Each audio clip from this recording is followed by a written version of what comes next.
What's going on, everybody, and welcome back to the channel.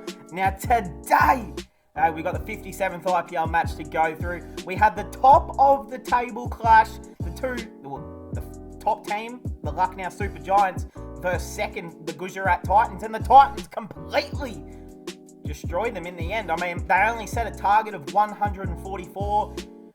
Let's be honest, no one thought they were going to defend 144, but some incredible bowling from the Gujarat Titans and some not so much good batting from the Super Giants. So hey, if you guys are new, subscribe. You like IPL, subscribe. You like cricket, subscribe. You like milk, subscribe. We're going to get straight into it. Let's jump into it here. Player of the match, Shubman Gill, the Gujarat Titans opening batsman. Look, he hasn't had a great season, but he's had some inconsistencies through the year.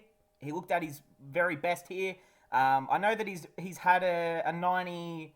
What did he score? I think he scored 96, and then he might have scored a 94 as well this year. So, look, he actually has had some pretty big scores under his belt. But it's like either he goes 50 plus or he scores a duck. That feels like what happens with him. So if he gets some of that consistency under his belt, he's going to be in India's best 11 in all three formats in the next coming years. I mean, he's still, like, how old is Shubman Gill? He would be nothing more than 23. He's turning 23 this year. There you go. So, I mean, not only oh, shit. We're having a look here. Damn! The news is not happy. What a selfish knock. Scores 50 but gets brutally... Okay, I guess... I mean, he won them the game. Why are people trolling him? 63 not out of 49 is a pretty good knock in my eyes. Especially if you win the game. I don't know why. Maybe those news outlets are just looking for some clicks. Who knows? Alright. Let's go through it now. Ridhaman Saha, look. I've been backing him in. I said he should definitely be playing over Matthew Wade. Opening, that is. Which I feel like I still agree with to an extent, but he hasn't looked very good in these last couple games. His return to the side put up, 70-something runs, and now it just seems like he was happy that he got his position back, and now he just stops playing cricket all of a sudden. It's weird how that happens with so many cricketers nowadays, that they work so hard to get their spot back in the team, and then they get back in the team, they play their best innings of their life. Well, not of their life, but... Yeah, obviously, because he's got plenty of hundreds under his belt, but they come back into the team, they play one really good game, you back them in for the next 6 games in a row, and they do nothing. So that's what I would be, worried about if I'm a Titans fan. But then again, Matthew Wade actually did end up playing, batted at 3. He looked really good until he played, oh my God, Matthew Wade. If you guys have not seen the highlights or you didn't watch the game, please go and do so and check them out, because... Matthew Wade. Wadey, look at me. I know you're watching. I know you're a big fan of the channel over here, Wadey. Look at me dead in the eyes and tell me why you keep playing that silly sweep fucking paddle shot behind your head. What are you doing? What's going on? He moves out of his entire crease, gives himself all the room to essentially hit the ball wherever the goddamn hell he wants, and then he decides... I'm going to hit it straight to the keeper. He just, little paddle shot. I don't know how to do it on the camera, but just go and watch the game if you didn't see it. He has done that about 4 times this year, and I feel like has gone out almost every single goddamn time. Sometimes he plays the shot well when it bounces, but when he tries to hit it on a full toss, it's the most frustrating thing, not even just as an IPL or a cricket fan, but as an Australian cricket fan. Like, I know that he won that game against Pakistan for us in the World Cup, but if you do that in a World Cup game, I will seriously want to never see him play again for Australia in any format. Like, I'm a massive Matty Wade advocate. I've been a massive Wade fan his whole career, but I swear, if you do that shit again, I don't want to see him play in the World Cup, to be honest. It's just giving the team your wicket. They're very lucky they got a win here, the Titans, because, gee, Matty Wade, if they lost... I would have gone straight to Matty Wade and I would have blamed him, to be honest. Hardik Pandya, the skipper, he started to slow down a little bit, but 11 off 13, not great. But, I mean, the fact they still won this game is pretty good, to be honest. Their batting was not great. Other than Gill, no one really gave anything with the bat. David Killer Miller, 26 off 24, 1 4 or 6. I guess it's decent without being amazing down the order. And Rahul Tawatia, well, still one of the better finishers in the league this season, 22 off 16, 4 4s. That's my phone notifications. We better turn them off before it comes up with anything. I totally lost what I was talking. Tawatia is what I was talking about being the best finisher. I'm not stating anything no one doesn't know there. He gave them something. He third top scored in their team with 22. So that just tells you how the batting went in this game. It was not a batting game. If you are someone who watches cricket just to see the batting, this is a game that you did not want to watch. But if you're someone who just loves cricket for cricket, or likes bowling instead of, or prefers bowling, fielding even, sitting on the bench, you would have loved this game. All right, the Lucknow bowlers though. Mohsin Khan, I actually don't know how to pronounce it. I think the H is silent, but Mohsin Khan has been an absolute find of the season.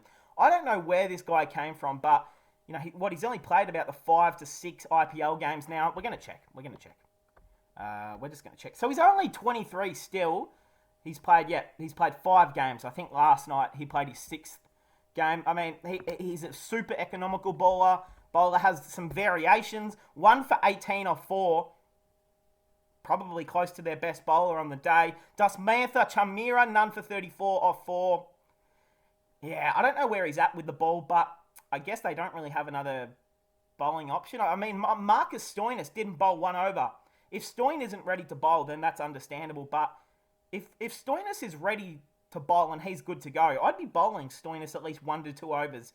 I don't think there's a reason that a guy like Jason Holder or Dasmantha Chamira, both all-rounders, need to bowl 4 overs when Stoinis is not bowling 1. I don't know how to feel about that. Avesh Khan, 2 for 26 off 4. He's been great. And ever since last season, he's definitely caught my attention. Like, he's just come out of, he's uncapped, right? I don't think he played a T20 against... he did. So he played 2 T20 internationals. That's my bad. Were they against Sri Lanka last year or the West Indies? I can't remember. There's too much cricket that happens for me to remember when every player debuts. But, he's been fantastic. So, what more is there to say than that? He's probably pretty high up on the orange cap list as well. Oh, sorry, in the purple cap. Krunal, he actually bowled okay. Quite economical. None for 24 off 4. Every time I watch the man K. Pandya bowl, I just get worried that he's going to get put for 6 every ball.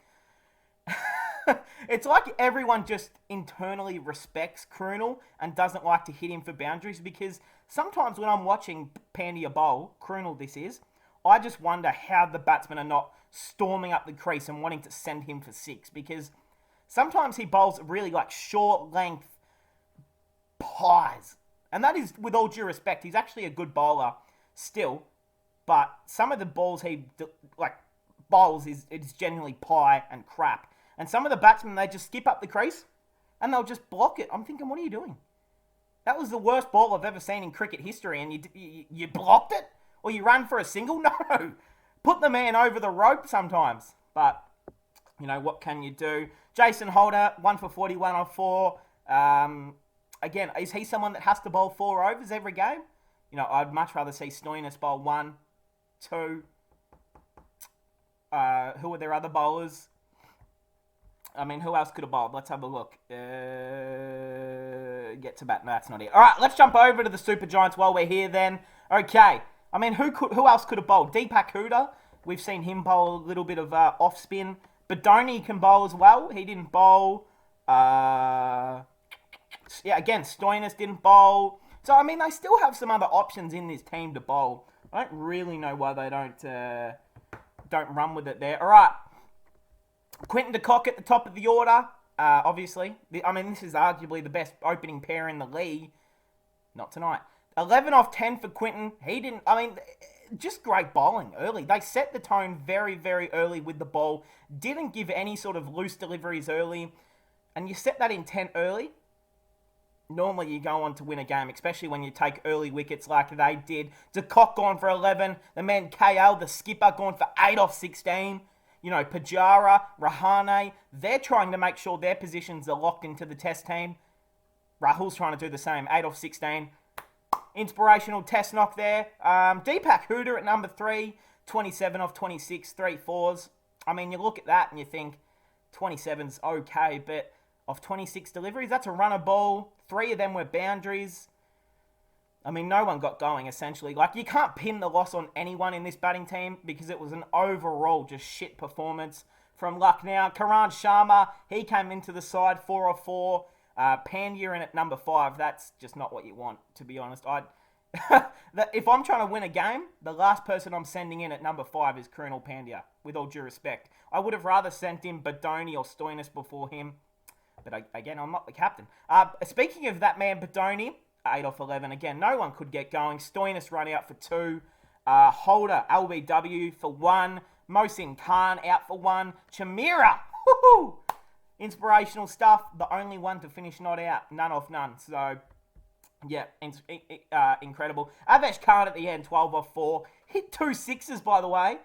Strike rate of 300. So, he almost top scored. In fact, he's second top scored for the Super Giants tonight with 12. That sums up how their night went. All right, the Titan bowlers, this is where the game was completely won and taken over. Mohammad Shami, 1 for 5 off 3. I mean, an economy of 1.6. Like, off 3 overs, he only conceded 5 runs.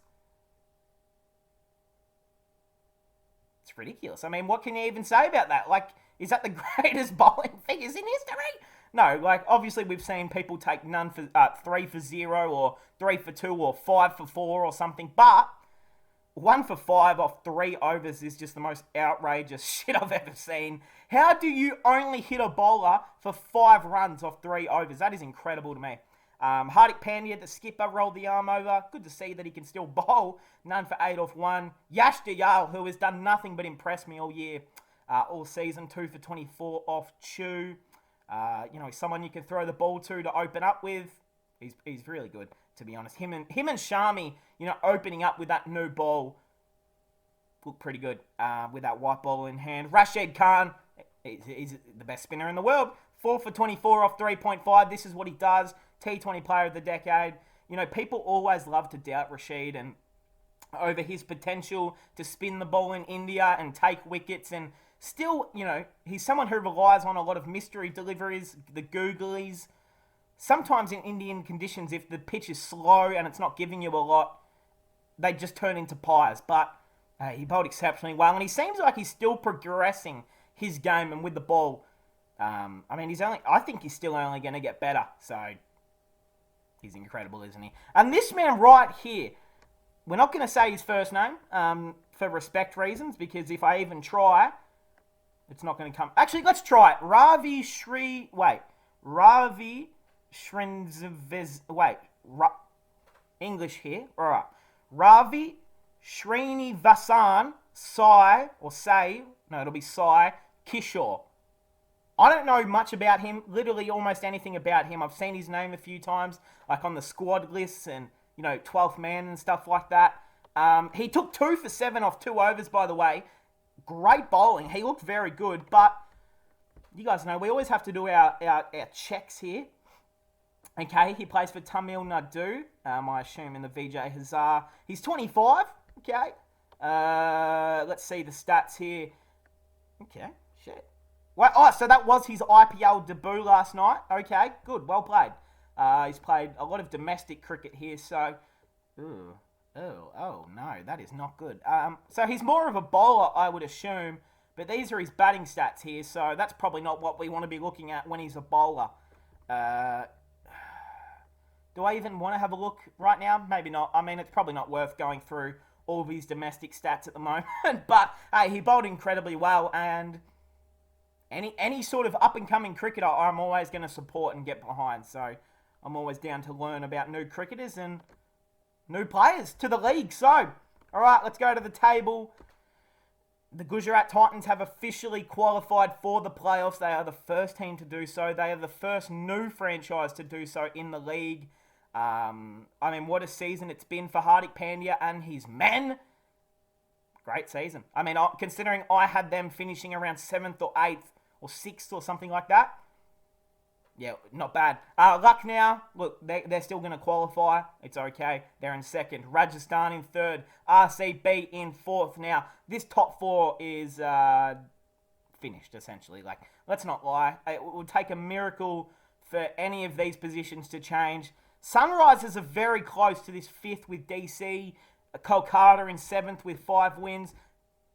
Punjab Kings in 8th. CSK and Mumbai Indians under them. I keep getting... Okay, I was just checking my phone right there. I thought I had an important message. All right, the stats. Orange cap. Yep, it's over. Let's move on. Yeah, I mean, you see the man Shupman Gill actually move into number 4 now. So, I mean, he actually has had a pretty good year, to be honest. The orange cap...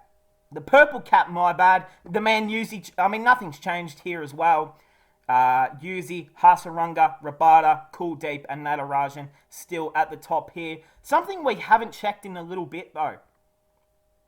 He's the best bowling figures, of course. We've now had 4 fifers this year. Batting average, here we go. Devon Conway, of course, only played a few games. Averaging 77. He's been incredible so far. He's only played like 5 games, but he's been really, really good. Hetmeyer, best finisher in the league at the moment. Him and DK. Speaking of that man, DK, there he is. Aiden Markram and Butler, who it feels like he hasn't batted in about 10 days. Like, I haven't seen him play in about 10 days. I mean, he scored like 3 centuries at the start of the year, and I haven't seen him since. Bowling average, of course, the debutant after last night. Badoni, Brett. I mean, all of this is just wrong, except for these 2 here. So that'll cap it off, guys. Most 50s. Yeah, there's not a lot more we're learning from there. The game tonight, though. Is there anything exciting on tonight? Let's have a look-sees. Here we go. Ooh, okay. Rajasthan DC. Rajasthan are sitting in 3rd. So, as a Kings fan, I probably want Rajasthan to win. Then tomorrow we'll have CSK Mumbai. That's always a big game. But both the teams are on the bottom of the table, so maybe not. And then we have RCB versus Punjab. That could be the biggest game of the season. That could decide whether I am happy or deeply, deeply sad. So, hey, that'll be a fun game. And then we play DC. Oh, my God. We have 2. Our fate is in our own hands, essentially. We win both of our games. That's everything we can do, but we're going to rely on some other results if we're any chance, I guess. Hey, that will cap it off. A great win from the Titans. They officially qualify. The man Rashid Khan and Shupman Gill are the 2 big forces out of this game. The debutant as well looked okay, but that's probably all I take out of this game. Masin Khan, Avesh Khan, they both look really good. But hey, that will cap it off, guys. Let me know your thoughts on the game. That's all I got for you. See you, everyone, in the next one.